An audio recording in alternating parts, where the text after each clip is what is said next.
Everybody, welcome to 547, week number 2. So this week is pretty straightforward, not too different from week number 1. We're looking at the implications of brain research. So you're continuing along with the SUSE text, chapter 1.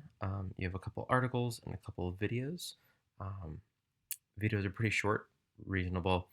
The thing I think that really summarizes week 2 for me is the video on neuroplasticity by Dr. Don Elger. Um, Talks about how when you are learning something new, how your brain physically changes, right? It's not just like, oh, I have an idea, but actually shows, some images of what it looks like before and after. And as you learn that your brain makes new connections. So when you say like, oh, I made a connection with a thing, that's both like an idea abstractly, but also physically in your brain. It's crazy. I think you're really going to enjoy all of those. It leads really well into both the discussion board post as well as the group project. The discussion board post, pardon me, just asks you to share an aha moment after looking at this week's content. What was it, right? How do you see learning in a new light? And then how might you apply this to your teaching style?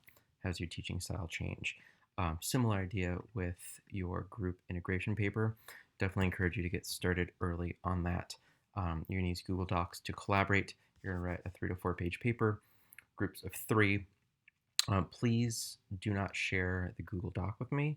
Please go to File, Download As, or it's just Download Now, and then Download as Microsoft Word as a docx, and then upload that doc. So you're going to use Google Docs to write, download it as Word, and submit the Word to Blackboard. You're going to share 3 or 4 new ideas from the course content from weeks 1 and week 2 that can be integrated in your classrooms right away. Figure out how it connects with what you're already teaching, how you can connect some of the 4 C's like collaboration, critical thinking, communication, or even just integrating technology into it. And then you definitely want to have citations. Please, please, please be sure to read the rubric, look at the course description, and you're going to use that to figure out the rest of what is going on for that paper. It's pretty straightforward, and that's about it.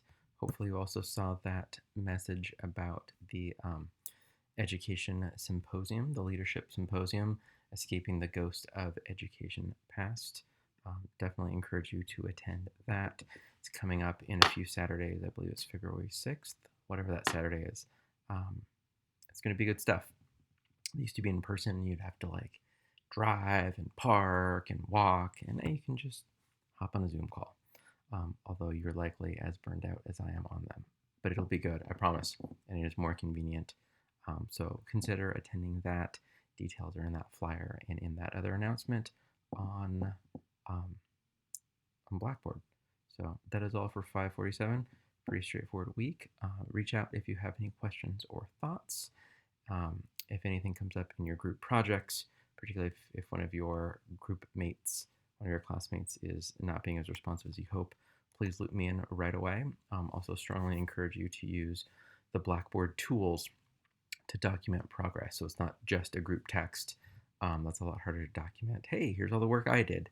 But if you're actually doing it in posts inside of groups, inside of Blackboard, that's much more easy to document. So I encourage you to do that and keep me in the loop. Let me know how I can support. Yeah, be safe. Happy week 2, everybody.